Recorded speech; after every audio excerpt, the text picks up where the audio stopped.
খেলতে খেলতে শুনলাম যে বাসায় আমার বাবা মারা গেছেন, ইন্না লিল্লাহি ওয়া ইন্না ইলাইহি রাজিউন। আমার বাবা আর মা এখানেই থাকতেন, ঠিক এই বাজারের সামনের বাসায়। এখানে আমার শৈশবটা কেটেছে।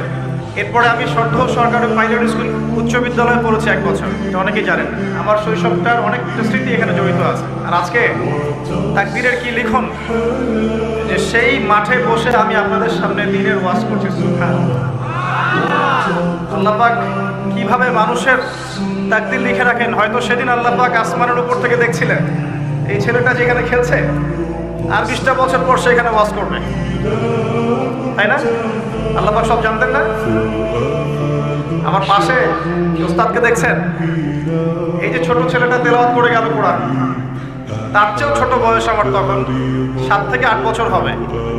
আমার কোরআনের হাতে খড়ি হয়েছে ওস্তাদ নজরুল হুজুরের কাছে।